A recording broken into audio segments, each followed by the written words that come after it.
Muy buenos días. Espero que está pasando bien este día que apartamos para recordar y para celebrar la resurrección del Señor Jesucristo. Gracias por compartir su tiempo con nosotros. Espero que este tiempo tanto de alabanza, pero especialmente de enseñanza, sea un alimento para su alma, sea una ayuda para usted mismo también, y sea un tiempo en que podamos juntos honrar y glorificar al Señor Jesucristo. Los que tienen himnario, varios pidieron una copia digital. Voy a empezar con el himno número 46. El himno número 46. Solo en nuestro himnario solo tenemos 2 himnos que son de la resurrección y voy a cantar los 2 antes de llegar a la enseñanza. Himno número 46.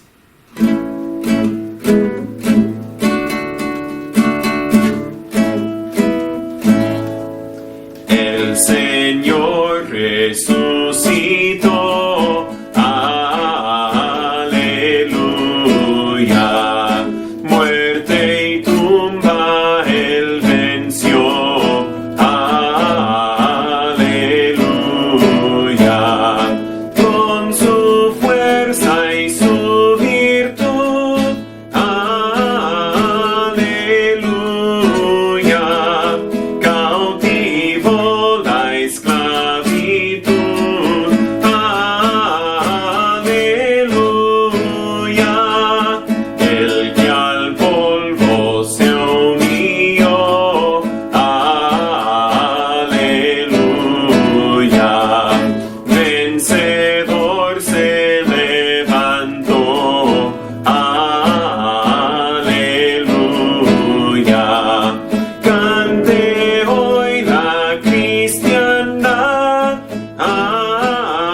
Se conoce, por los niños por lo menos lo conocen como el himno de los Aleluya, pero también contiene mucha verdad. El Señor resucitó, muerte y tumba, Él venció, con su fuerza y su virtud cautivó la esclavitud, y tiene mucha verdad ese himno. El siguiente es el siguiente en el himnario, el himno número 47.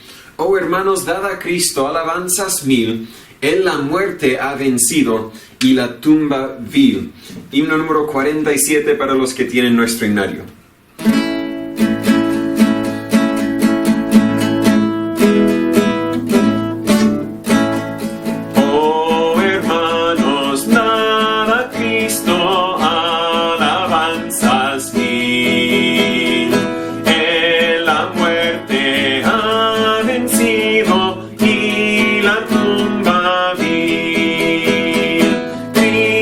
Por tu gran victoria me das vida.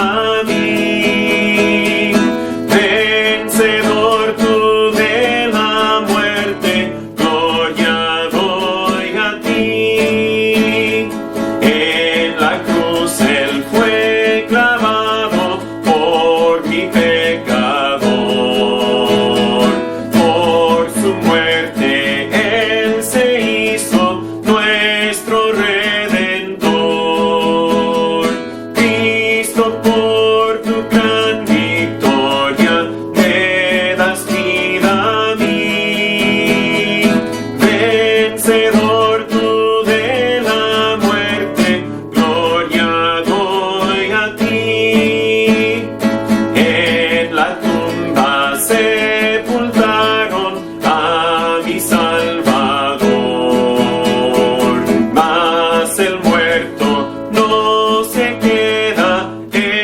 es el vencedor. Cristo, por tu gran victoria, me das vida a mí. Vencedor tú de la muerte, gloria doy a ti. La potencia de la muerte Cristo derrotó. Del sepulcro tenebroso Él se levantó. Cristo, por tu gran victoria, me das vida a mí. Vencedor tú de la muerte, gloria doy a ti. Y es cierto que Cristo, por su gran victoria, nos ofrece vida a nosotros. Quiero tomar un momento para estudiar, enseñar un poco acerca del milagro de la resurrección de Jesucristo. Les invito a que busquen en sus Biblias, y espero que tenga la Biblia a la mano. Si no tiene una Biblia impresa, le podemos enviar una digital, ¿cierto? No, hay muchos recursos online donde usted puede buscar una copia de la Biblia. Si tiene una copia impresa, yo creo que eso siempre es mejor. Uno puede manejar las páginas, las hojas, puede verlas, puede tomar unas notas al lado, subrayar, destacar, como quiera hacer. Pero no hay nada, no es pecado usar una Biblia digital tampoco. Solo use lo que mejor le acomode. Así que tome su Biblia, sea impresa, sea digital, y busque conmigo el libro de Marcos, capítulo 16. En mi tiempo de lectura personal en la mañana, estoy leyendo por el Nuevo Testamento. Y hace más o menos un mes estaba leyendo este pasaje de Marcos, capítulo 16. Aún no tenía preparado mi mensaje para hoy, para el día de la resurrección, y normalmente quiero tener ese mensaje preparado con mucho anticipo, porque es un domingo muy importante. Esperábamos tener muchos invitados aquí hoy día, aunque no están con nosotros físicamente. Espero que este mensaje alcance a muchos invitados de una forma digital. El siguiente domingo, un punto aparte que tenemos planeado para hacer un domingo muy importante, donde vamos a esperar tener muchas visitas, es el Día de la Mamá, que viene en unas 4 semanas. Si Dios permite, todavía vamos a seguir con los planes de tener todos reunidos aquí juntos, pero si el gobierno se lo prohíbe, se lo impide, o más bien si las condiciones de salud lo impidan, vamos a tener que simplemente hacer esa reunión de forma digital también, o esa predicación de forma digital también. Pero estaba leyendo por Marcos capítulo 16, sabiendo que este es el capítulo que graba la resurrección, y dije, en mi oración, dije: Dios, ayúdame a ver de este capítulo cuál sea el mensaje que usted tiene para nosotros hoy día. No es la primera vez que hemos predicado de la resurrección, ni tampoco va a ser la última vez. Y a veces uno se aburre de predicar, ¿verdad? ¿Cómo puede ser que predico la misma historia, los mismos eventos, presentándolo de una forma distinta, ¿verdad? Solo hay ciertas formas. En fin, Dios me enseñó algo en este pasaje que no había visto antes. Tomé las notas hace un mes, y hoy día esas verdades son aún más relevantes para nosotros. Espero que sean de ayuda para usted como fueron para mí.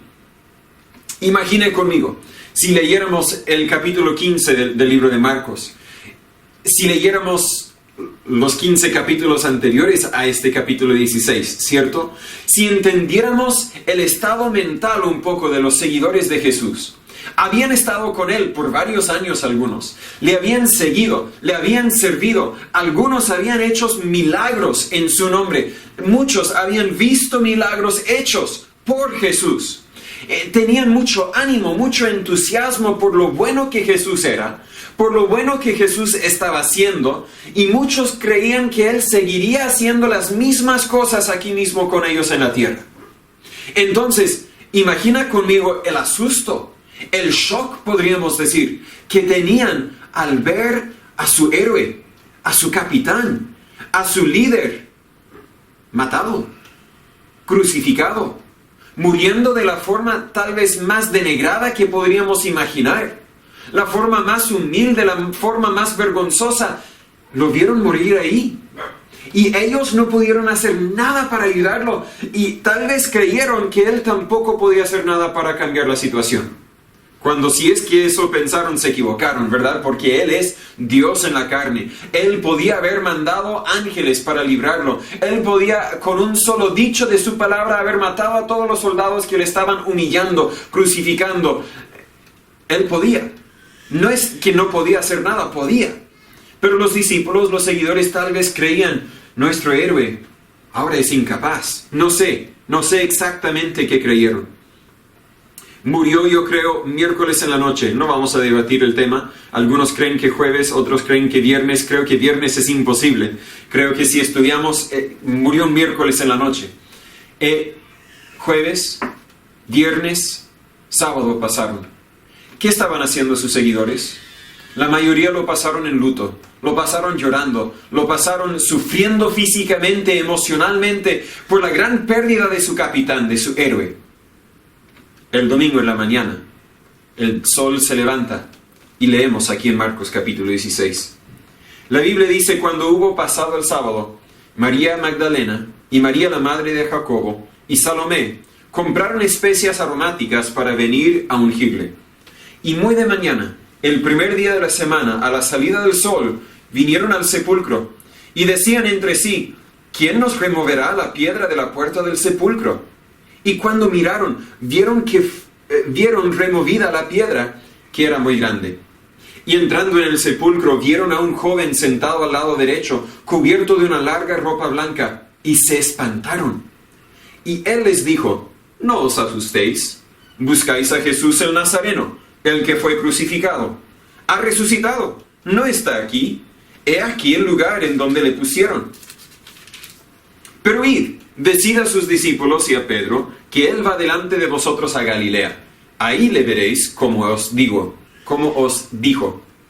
Y ellas se fueron a prisa, huyendo del sepulcro, porque les había tomado temblor y espanto, y no dijeron nada a nadie porque tenían miedo. Mas cuando Jesús resucitó por la mañana, el primer día de la semana, apareció primeramente a María Magdalena, de la cual había echado 7 demonios. Y ella fue y lo hizo saber a los que habían estado con él, que estaban tristes y llorando. Y ellos, cuando oyeron que vivía y que había sido visto por ella, no lo creyeron. Y después de esto apareció en otra forma a 2 de ellos que iban de camino yendo al campo. Y ellos fueron y lo hicieron saber a los demás, y ni aún a ellos creyeron. Finalmente se apareció a los 11, estando ellos sentados a la mesa, y los reprochó su incredulidad y dureza de corazón, porque no habían creído a los que le habían visto resucitado. Y les dijo, id por todo el mundo y predicad el evangelio a toda criatura. El que creyere y fuere bautizado será salvo, mas el que no creyere será condenado. En estos 10 versículos de capítulo 16 encontramos palabras poderosas, encontramos palabras tristes, y encontramos palabras confusas. Quiero estudiarlas en un momento, pero antes de seguir, tomemos un momento para pedir la ayuda de Dios. Señor Padre, gracias otra vez le damos por su palabra que nos ha entregado. Gracias también por habernos mandado a Jesús para morir en la cruz por nuestros pecados. Y gracias, Señor, que Él no se quedó en la tumba, sino que resucitó con poder al tercer día, como dice la Escritura, victorioso sobre el pecado, victorioso sobre la muerte, para demostrar que Él no es como los otros dioses que han existido en siglos pasados. Él no es como los otros hombres que han existido en siglos pasados y también presentes. Él es el Dios, el único, el todopoderoso, el único que puede salvar al alma. Dios, mientras que estudiamos estas palabras, ayúdanos a entender las verdades que hay en ella, que estas verdades penetren a nuestros corazones, que nos cambien, que ya no seamos lo que antes éramos, sino que seamos lo que usted quiere que seamos. Señor, si hay alguno que no ha creído que Jesús resucitó, que no ha creído que Jesús es el pago por sus pecados, Dios, yo le pido que les abra los ojos, el entendimiento, el corazón, para que puedan entender, que puedan recibir y creer las verdades que su palabra presenta, para que puedan ser hijos suyos también. Enséñanos por medio de su palabra, lo pedimos en el nombre de Jesús. Amén. En versículo 11 leo una frase muy confusa, tal vez un poco triste también. Dice, y ellos cuando oyeron que vivía, es decir, los seguidores, los que habían estado con él en versículo 10, oyeron que Jesús vivía y que había sido visto por ella, por María Magdalena. No lo creyeron. ¿Cómo puede ser? ¿Cómo puede ser que no creyeron? ¿Vieron los milagros? ¿Sabían que él no era un ser humano común? ¿Sabían que él era Dios en la carne? ¿Cómo puede ser que no lo creyeron? Esa pregunta me hizo un poco confuso. No sabía cómo responder a esa duda que tenía. Pero al estudiar la palabra, creo que en este pasaje vemos algo importante para nosotros. Que tú y yo examinemos nuestro corazón a la luz de la resurrección. Es decir, examinemos nuestro corazón al compararlo con los corazones de los seguidores de Jesús en ese momento. Veremos 5 verdades aquí en estos versículos. El primero lo veo en el versículo 3 y 4. Las mujeres habían comprado especias aromáticas para venir a ungir el cuerpo, algo que hacían a los cuerpos para honrar a los fallecidos, ¿cierto? Versículo 3, decían entre sí, ¿quién nos removerá la piedra de la puerta del sepulcro? Tenían un problema. Sabían que había una gran piedra puesta encima del sepulcro, se imaginaban que entre las tres no iban a poder moverla y tenían un problema. Y dijeron, ¿qué vamos a hacer? ¿Quién removerá la piedra? Pero cuando llegaron, versículo 4, miraron, vieron removida la piedra, que era muy grande. Al final, algo que ellas tal vez aprendieron, tal vez no, que nosotros haríamos bien en grabar bien. No hay por qué preocuparse por lo que no podemos cambiar. No hay por qué preocuparse por lo que no podemos cambiar.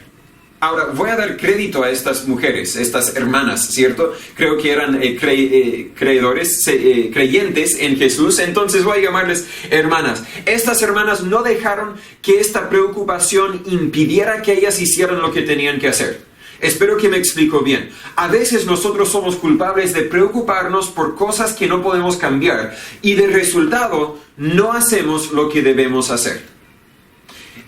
No podemos cambiar el hecho de que al salir a tocar puertas, a invitar gente a la iglesia, no podemos cambiar el hecho de que algunas personas nos van a rechazar. Algunas personas van a cerrar la puerta a nuestra cara. Algunas personas ni van a salir, muchas personas, ni van a salir a recibir la información que queremos ofrecerles. Eso tal vez crea preocupación, si soy honesto. A mí me molesta un poco. Cuando toco, me preocupa un poco de que van a responder de una forma fea. No puedo cambiar la reacción de ellos. No puedo cambiarlo. Entonces yo no tengo por qué preocuparme. No hay por qué preocuparse por lo que no podemos cambiar. Pero por lo menos ellas no dejaron que esa preocupación, la preocupación de la piedra, impidiera que hicieran lo que tenían que hacer, ir a ungir el cuerpo. También nosotros no deberíamos dejar que nuestras preocupaciones impidan que nosotros hagamos lo que debemos hacer, testificar, invitar gente a la iglesia. Pero lo que quiero señalar aquí es que Dios ya tenía la solución. Tanto preocuparse por remover la piedra cuando Dios ya lo tenía resuelto. Muchas veces nosotros nos preocupamos de problemas, de dificultades, cuando Dios ya tiene la solución. Algunos tal vez ahora mismo están sufriendo de una forma económica porque no han podido ir al trabajo, porque tal vez le despidieron del trabajo, porque el empleador no les puede pagar el sueldo, no sé. Según entiendo, la gran mayoría de los que están en nuestro grupo, ¿verdad?, de esta iglesia, la gran mayoría, gracias a Dios, han podido seguir recibiendo su sueldo. Pero puede ser que hay unos que no han recibido el sueldo. Nos empezamos a preocupar naturalmente. ¿Cómo voy a pagarlo? ¿Cómo voy a pagar los gastos? ¿Cómo voy a comprar la comida? ¿Cómo voy a? No puedes cambiar algunas cosas, claro. Puedes deshacer. Puedes dejar de comprar cosas que no tienes que comprar. Puedes hoy día llamar y cancelar el cable. Vas a estar tal vez un poco más aburrido, pero tal vez vas a poder así pasar más tiempo en la palabra de Dios. Puedes hacer algunas cosas. Pero más que eso no puedes hacer nada. ¿Por qué preocuparse? Dios ya tiene la solución. Claro, que debemos llevar nuestras peticiones a Dios en oración. Filipenses capítulo 4, versículo 6 dice, Por nada estéis afanosos, sino sean conocidas vuestras peticiones delante de Dios en toda oración y súplica con acción de gracias. Dios quiere que llevemos nuestras peticiones, nuestras preocupaciones a Él en oración. Es cierto. Pero la oración no es para avisar a Dios de nuestros problemas.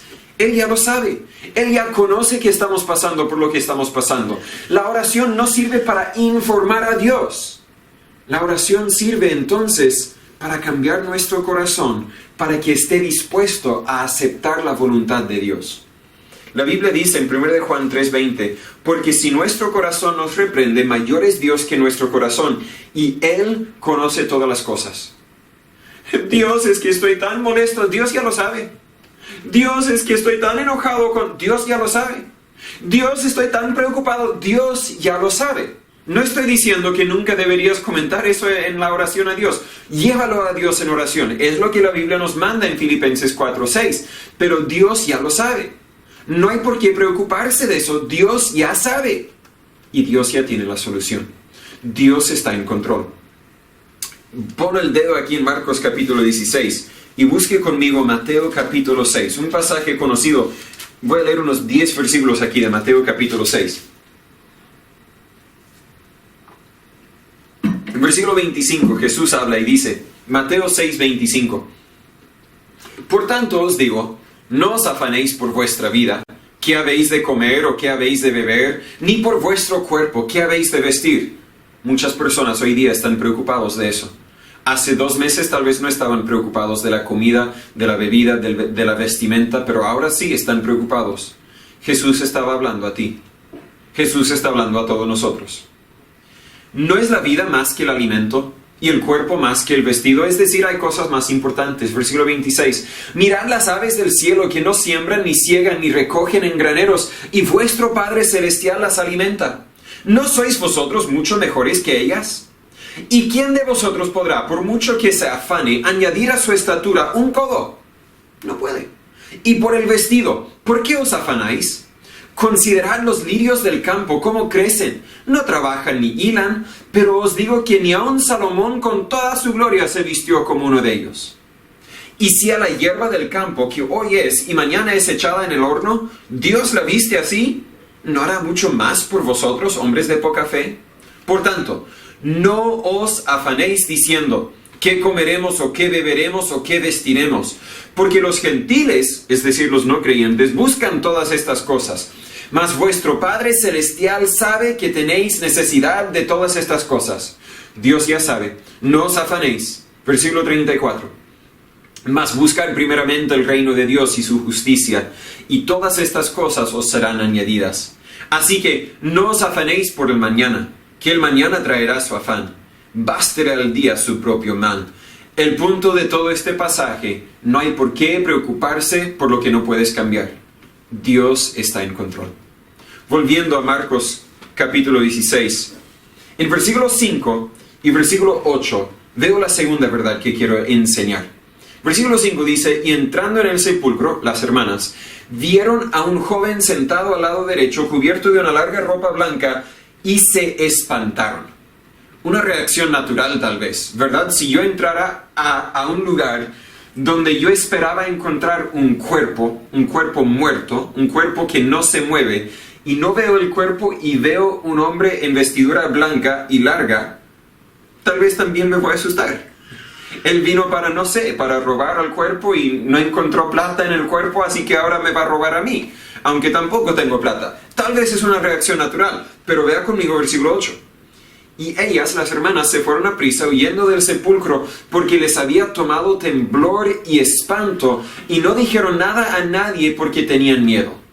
¿Qué sucedió entre versículos 5 y 8? El ángel les habló y les dijo, Jesús no está aquí. Él resucitó tal como dijo. Y aún así tenían miedo. ¿Por qué? La pregunta que me llamó la atención hace un mes. La verdad, punto número 2 aquí. Si no conoces bien a la palabra de Dios, te vas a asustar por nada. ¿Por qué es que se tenían miedo? ¿Por qué es que reaccionaron así? Imagínelo. Este es el milagro más grande que cualquier otro milagro. Jesús no tan solo resucitó a otro cuerpo muerto, sino resucitó a su propio ser, ¿verdad? Dio vida a su propio cuerpo. Ningún otro Dios puede hacer eso. Ningún otro Dios puede dar vida a un cuerpo muerto, pero algunos han fingido hacerlo. Pero nunca, jamás, nadie ha podido revivificarse a sí mismo. Y Jesús sí. Ellas fueron los primeros testigos de este milagro. Deberían haber respondido con gozo, con júbilo, con cantar y saltar y hacer todo lo que podían hacer para celebrar el milagro, pero no respondieron así. Respondieron con temor. ¿Por qué? Porque no conocían bien. O no conocían bien o no entendieron bien que Jesús prometió que esto iba a suceder. Lo vemos en el Antiguo Testamento profetizado. El Antiguo Testamento profetiza de la resurrección, aunque de una forma medio oscura. Porque entienda conmigo que el Antiguo Testamento muchas veces esconde las mismas verdades que el Nuevo Testamento revela. Es decir, que el Antiguo Testamento presenta las mismas verdades, pero de una forma más oscura, más difícil de entender que el Nuevo Testamento. Entonces, en el Antiguo Testamento tenemos profecías de la resurrección, pero son algo ambiguas tal vez. Uno se encuentra en Salmo 16:10, donde la Biblia dice, porque no dejarás mi alma en el infierno. En el contexto sabemos que David está escribiendo, pero hablando de una forma profética, como que si Jesús estuviera hablando. No dejarás mi alma en el infierno, ni permitirás que tu santo vea corrupción. Es decir, que él no se quedaría en el infierno y su cuerpo no se corrompería, no regresaría a polvo. Mi gramática está mal, creo, el gringuismo está saliendo. Pero Jesús decía, o más bien la profecía de Salmo 16:10, si no me equivoco, decía que él no se iba a quedar muerto. Su cuerpo iba a volver a tener vida. En Isaías 53, del 8 al 10, Isaías 53, un capítulo hermoso, tal vez toma un tiempo hoy para leerlo. Isaías 53, versículos 8 al 10 dicen, de la cárcel y del juicio fue quitado, y su generación, ¿quién la contará? Porque cortado fue de la tierra de los vivientes, por la rebelión de mi pueblo fue herido. Estamos hablando de Jesús. ¿No me cree? Versículo 9. Y se dispuso con los impíos su sepultura, mas con los ricos fue en su muerte. Él murió con los impíos, ladrón y homicida, si no me equivoco, crucificado con él a su lado. Pero fue enterrado con los ricos, con una tumba que nunca antes había sido usada. Aunque él nunca hizo maldad, ni hubo engaño en su boca. Versículo 10. Con todo eso, Jehová quiso quebrantarlo, sujetándole a padecimiento, cuando hubiere puesto su alma en expiación por el pecado, verá su linaje, prolongará sus días, y la voluntad de Jehová será en su mano prosperada. Este pasaje de Isaías 53 estaba diciendo simplemente, volverá a tener vida, prolongará sus días. Podríamos señalar varios otros versículos en el Antiguo Testamento que nos dan una pista de que Jesús iba a morir, pero que iba a ser resucitado también. Pero en el Nuevo Testamento tenemos profecías más claras, más obvias de la misma boca de Jesús. En Mateo capítulo 12, versículo 40, Jesús dijo, como estuvo Jonás en el vientre de la ballena 3 días y 3 noches, así estará el Hijo del Hombre 3 días y 3 noches en el corazón de la tierra. Solo 3 días y 3 noches, nada más. Más claro aún, en Mateo 16, versículo 21. Desde aquel tiempo comenzó Jesús a declarar a sus discípulos que le era necesario ir a Jerusalén y padecer mucho de los ancianos y los príncipes de los sacerdotes y de los escribas y ser muerto y resucitar al tercer día. Jesús no lo mencionó en breve, no lo mencionó una vez, lo mencionó varias veces y de una forma profunda. Explicó, comenzó a declarar a sus discípulos, debían haber sabido que Él iba a resucitar. Debían haberse levantado el día domingo sabiendo, Jesús prometió que se iba a resucitar. Después de 3 días y 3 noches. Oye, vamos a la tumba a ver si se resucitó. Pero o no entendían lo que Jesús dijo, o no sabían lo que Jesús dijo. Y a causa de eso, respondieron con temor. ¿Cuál es la aplicación para nosotros aquí? Es una verdad muy sencilla, pero a la vez muy profunda.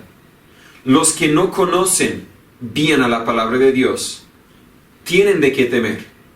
Quizás hasta teman a la muerte porque no saben lo que va a venir después de esta vida. Cuando la Biblia habla claramente lo que va a pasar, cuando la Biblia nos explica claramente qué va a pasar a cada uno de nosotros. En los videos que estamos publicando en Facebook y YouTube los martes y los viernes, estamos empezando a explicar esas verdades de una forma profunda, de una forma...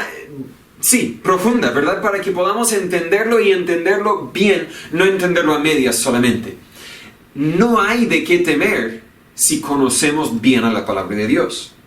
Para el cristiano, el Hijo de Dios, que conoce bien a las promesas de Dios, no tiene de qué temer. No debemos responder con temor. ¿Por qué? Una promesa. Podríamos cantar todas las promesas de Dios, claro. Pero una promesa en Isaías 41:10, no temas. Dios lo manda, no temas, porque yo estoy contigo. No desmayes, porque yo soy tu Dios que te esfuerzo, siempre te ayudaré, siempre te sustentaré con la diestra de mi justicia. Si no conoces bien a la palabra de Dios, vas a temer por nada. Porque acuérdese, el primero, Dios está en control. No hay por qué preocuparse de lo que no podemos cambiar. Si no conoces bien a la palabra de Dios, vas a temer por nada. Si no conoces bien a la palabra de Dios, te vas a entristecer por nada. Versículo 10. Y ella, María Magdalena, estamos en Marcos capítulo 16, versículo 10. Y ella, María Magdalena, fue y lo hizo saber a los que habían estado con él que estaban tristes y llorando. ¿Por qué estaban tristes y llorando? Porque creían que Jesús murió y nunca lo iban a volver a ver más. No estaban tristes y llorando porque Jesús iba a ser victorioso sobre el pecado y la muerte. No estaban tristes y llorando porque sabían que el mayor milagro de todos los siglos iba a suceder, o más bien ya sucedió ese día. Estaban tristes y llorando porque no conocían las promesas de Dios. No conocían lo que Jesús prometió que iba a suceder y que ya había sucedido. Al hablar de la tristeza, muchas veces nos entristecemos por nada, ¿cierto? Tal como mis hijas, sucede diario, una docena de veces cada día, se entristecen por nada. Por ejemplo, una hija está construyendo una torre de bloques. Y la otra hermana, muchas veces Anita está construyendo y Raquel es la destructora. Muchas veces, no siempre. Pero la otra hermana viene y destruye el torre. ¿Qué hace la que estaba construyendo la torre? Se empieza a llorar. Y no es un... es un... Por seguro los vecinos la escuchan. Porque grita con un grito. Tristeza de la más profunda de lo que veo expresada en mis hijas, ¿cierto? ¿Pero por qué? Por nada. Siempre les digo que pueden volver a construir la misma torre. No hay de qué temerse. O un ejemplo mejor aún. Cuando una hija, las dos hacen esto, pero una hija se queja y dice, tengo hambre, papá. Y les digo, qué bien, porque vamos a comer en unos 5 minutos. Y siguen llorando, siguen quejando y protestando, pero tengo hambre. Están tristes por nada. Yo les dije, vamos a comer en 5 minutos, no hay por qué estar triste.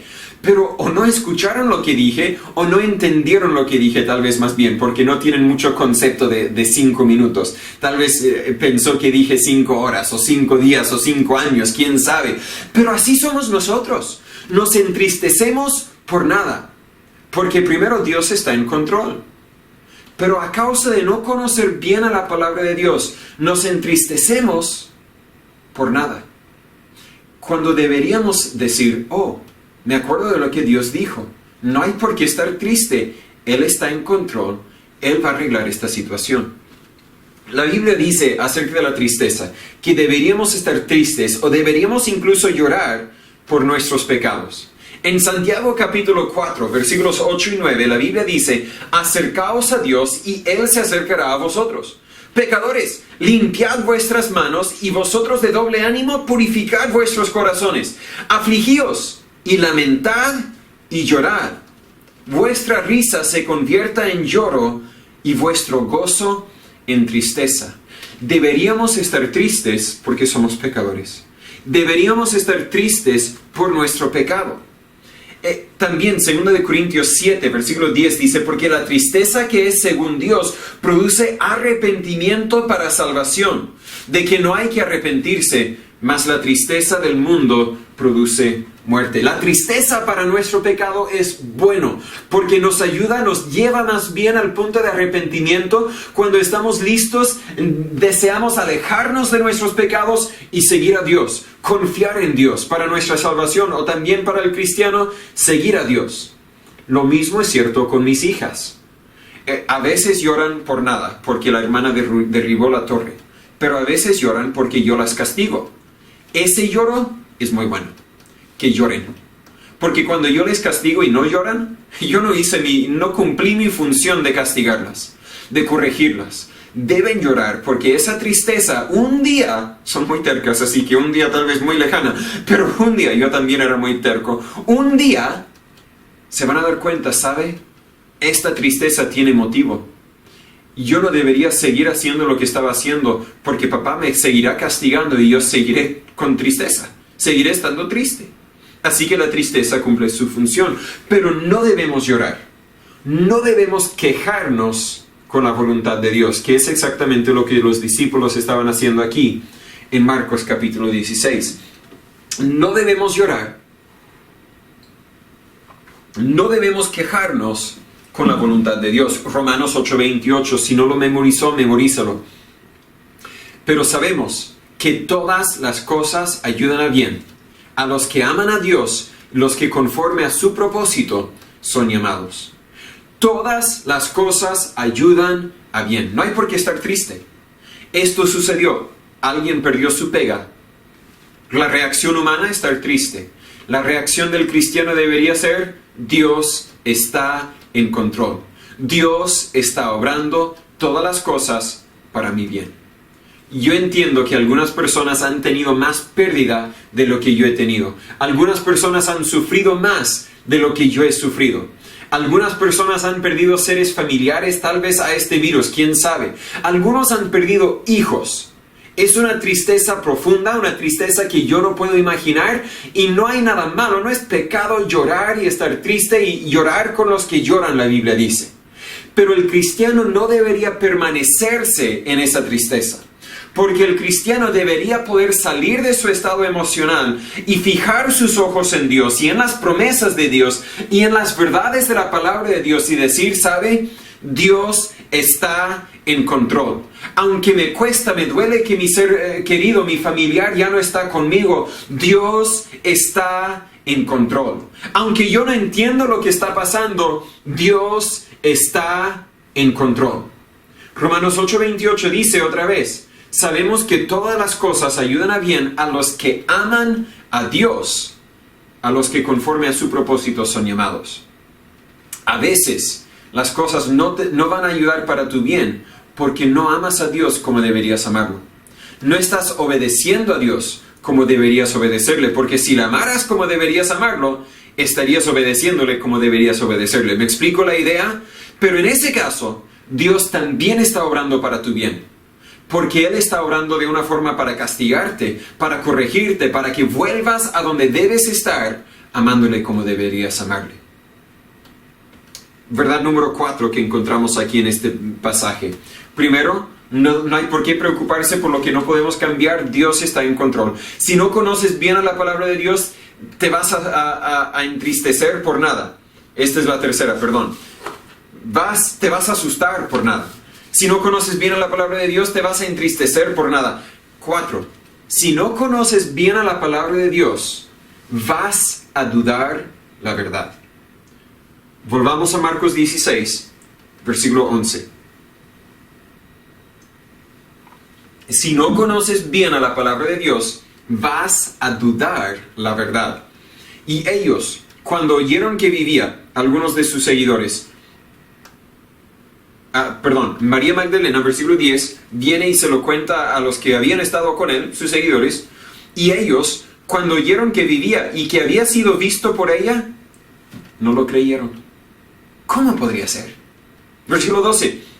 Y después de esto, apareció en otra forma a 2 de ellos que iban de camino yendo al campo. Y ellos fueron y lo hicieron saber a los demás. Y ni aun a ellos creyeron.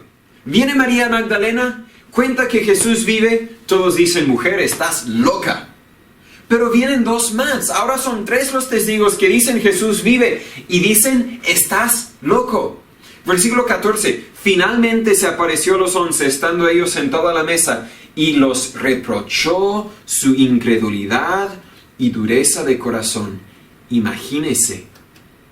Me imagino cuando María Magdalena llegó y dijo que Jesús estaba vivo, ellos le dijeron, no te creemos, tú estás loca, tú estás, no sé, medio borracha, no sé qué insultos o acusaciones lanzaron contra ella. Y luego vinieron los otros 2 y también le dijeron algo parecido y luego entra Jesús.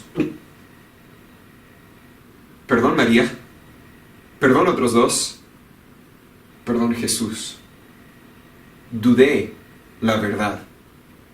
Si no conoces bien a la palabra de Dios, vas a dudar la verdad. Ellos también no conocían las promesas de Dios, no entendían las promesas de Dios. De alguna forma, no creyeron la verdad.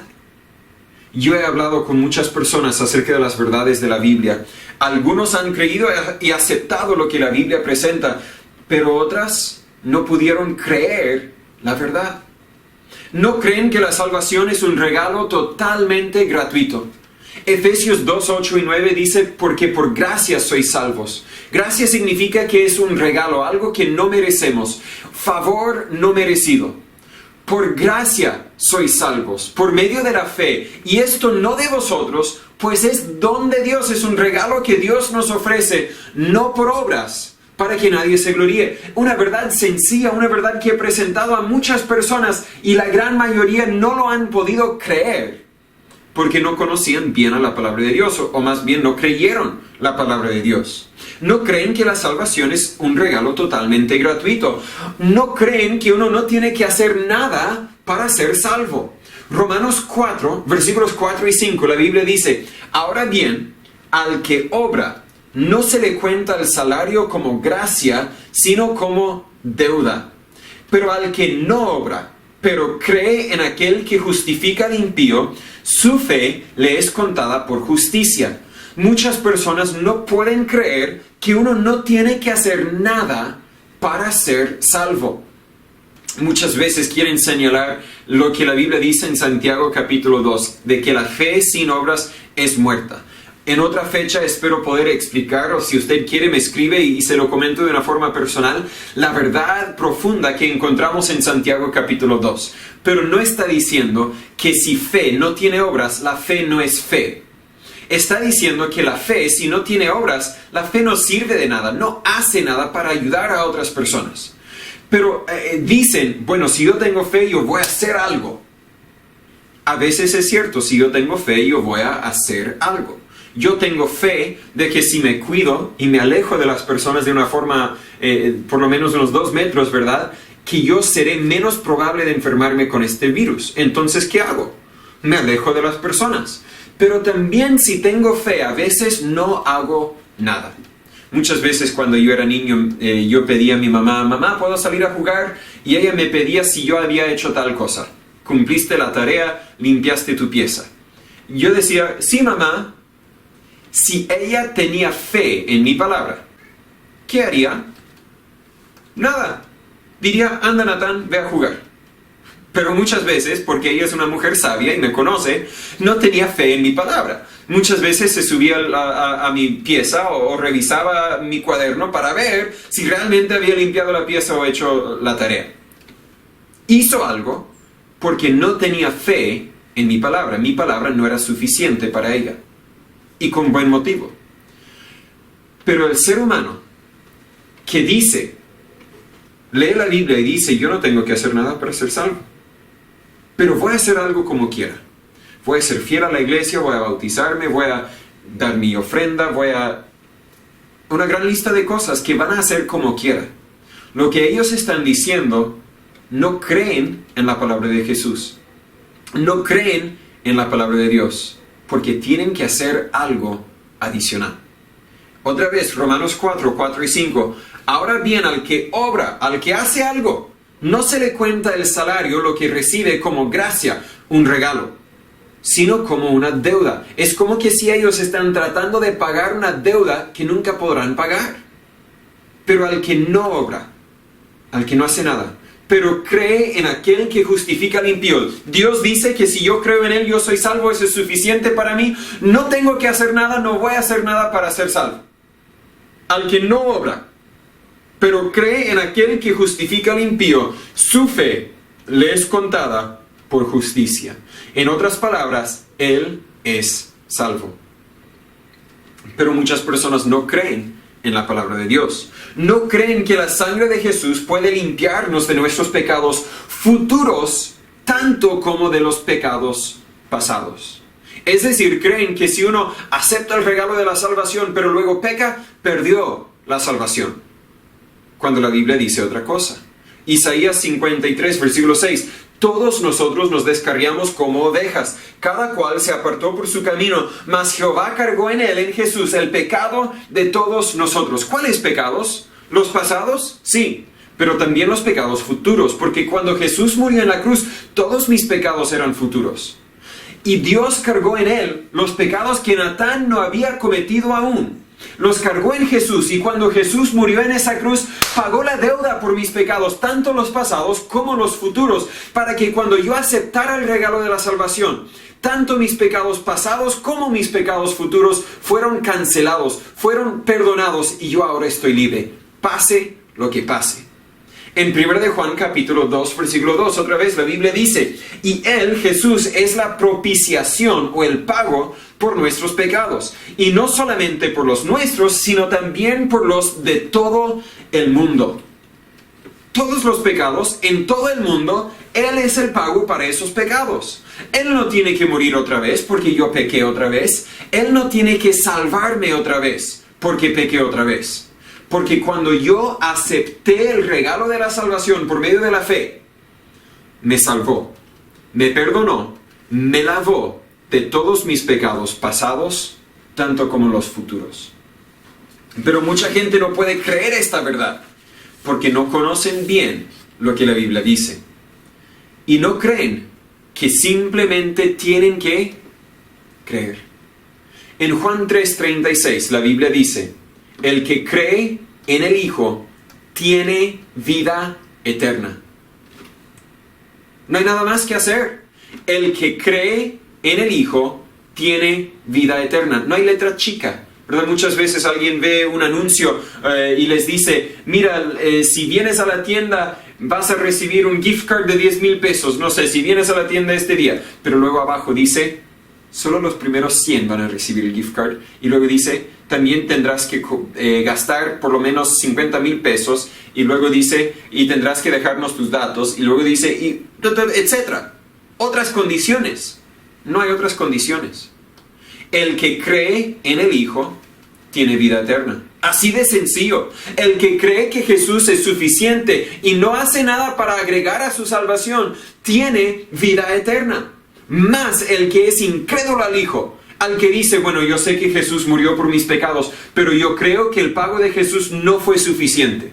El que es incrédulo al Hijo no verá la vida, sino que la ira de Dios está sobre él. En Hechos 16:30, el carcelero de Filipo preguntó a Pablo y Silas, señores, ¿qué debo hacer para ser salvo? La respuesta que ellos dijeron es la misma respuesta que la Biblia presenta hoy día. Ellos dijeron, cree en el Señor Jesucristo y serás salvo tú y tu casa. No hay otra letra chica, no hay otras condiciones, simplemente tienes que creer. No quiero que tú lo creas porque yo lo dije. Créalo porque la Biblia así lo dice. Falta conocer más de la palabra de Dios para así poder creer la verdad de la Biblia. Número 5, y termino, regresando a Marcos capítulo 16.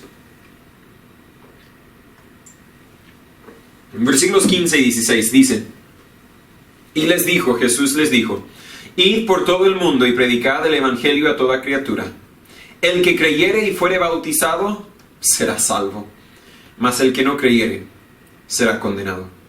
Número 5, si conoces a la verdad, si conoces a la palabra de Dios, predícala. Quiero aclarar un punto aquí en versículo 16. El que creyere y fuere bautizado, parece será salvo. Parece que hay dos condiciones, creer y ser bautizado para ser salvo. Pero la Biblia no es lo que la Biblia está presentando. Cuando comparamos este versículo a muchos otros versículos, más de unos 100, que hablan de simplemente creer en Jesús para ser salvo, sabemos que no es lo que este versículo está diciendo. Y la segunda parte de este versículo aclara. La primera parte, el que creyere y fuere bautizado, será salvo. Mas el que no creyere, no será salvo. No importa si es bautizado o no. ¿Por qué? Porque el bautismo no tiene nada que ver con la salvación. El que creyere será salvo. El bautismo simplemente es el siguiente paso natural. Si alguien me preguntara cómo llegar al hospital de aquí, o más bien si yo les preguntara, porque no sé cuál micro, pero si yo les preguntara cómo llegar al hospital de aquí, me dirían un micro y me dirían: Natán, súbete a ese micro, siéntate porque va a ser una media hora, 45 minutos, pero vas a llegar al hospital. Súbete y siéntate. Súbete y siéntate. ¿Qué tal si me subo y no me siento? Eres tonto porque vas a llegar con piernas cansadas, pero igual vas a llegar. Así también con la salvación. El que creyere y fuere bautizado será salvo. ¿Qué tal si no me bautizo? ¿Eres tonto? Estás perdiendo algunas bendiciones que Dios tiene para ti cuando te sometes a la obediencia del bautismo, pero igual vas a ser salvo porque solo hay que creer para ser salvo.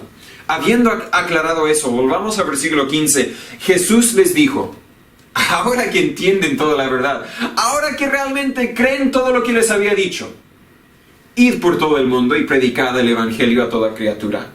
Los que conocen el Evangelio, tenemos que predicarlo. Los que conocemos la palabra de Dios, tenemos que compartirlo. En Romanos 1, 14 al 16, Pablo dice: a griegos y a bárbaros, a sabios y a no sabios, soy deudor. Voy a predicar el Evangelio porque tengo una deuda, una responsabilidad moral de compartir y advertir a los pecadores del peligro que les espera si mueren sin Cristo. Versículo 15. Así que en cuanto a mí, presto estoy a predicar el Evangelio también a vosotros que estáis en Roma. Estoy buscando cualquier oportunidad para compartir el Evangelio, no tan solo en una hora asignada cada semana, no tan solo cuando me pongo en el púlpito y me pongo la corbata, sino cada día estoy presto, estoy dispuesto, estoy listo para aprovecharme de cualquier oportunidad de predicar el Evangelio. Versículo 16.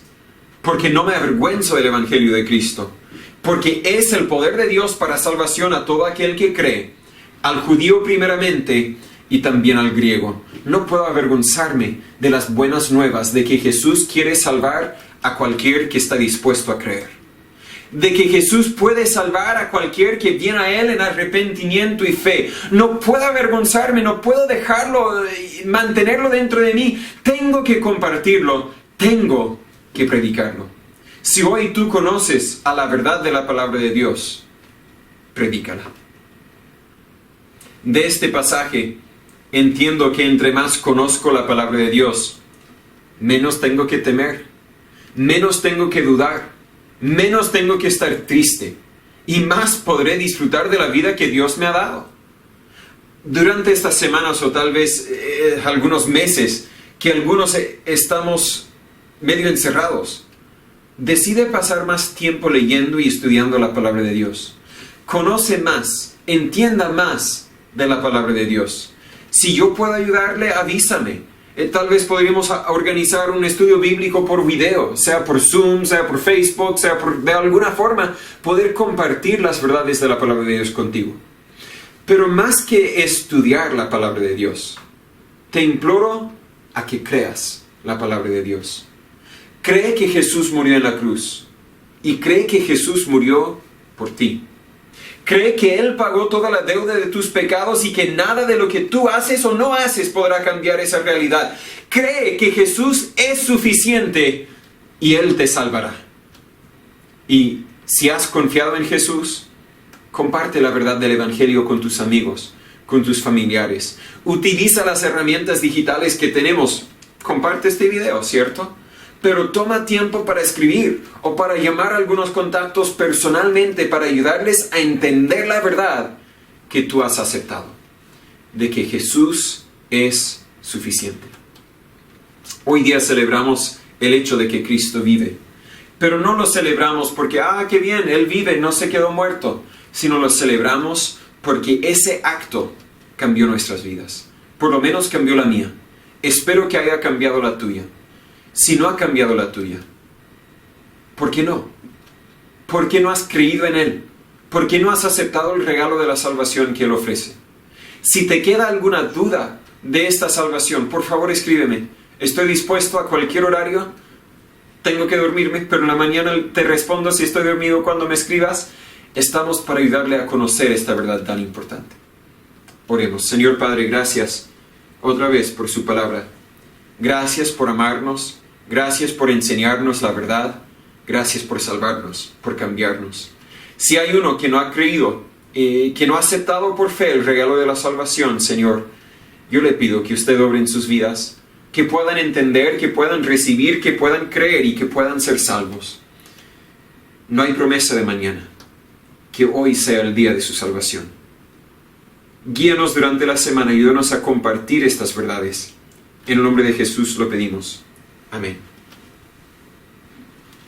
Voy a concluir con un último himno. El himno número 78 para los que tengan el himnario. El himnario nuestro. Pecador, ven a Cristo Jesús. Himno número 78.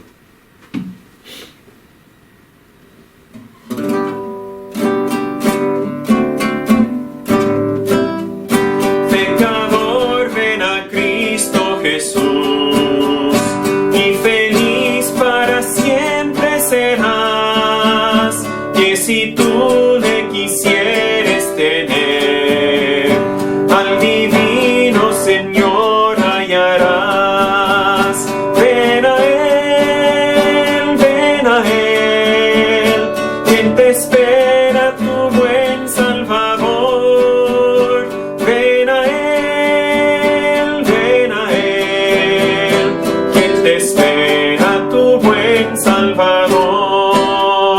Si que necio pecó, vas buscando a sus pies compasión. Tierno Padre, en Jesús hallarás y tendrás en sus brazos perdón. Ven a Él, que te espera, tu buen Salvador. Ven a Él, te espera, tu buen Salvador. Si en pecado te sientes morir, Él será tu doctor celestial y hallarás en su sangre también medicina que cure tu mal. Ven a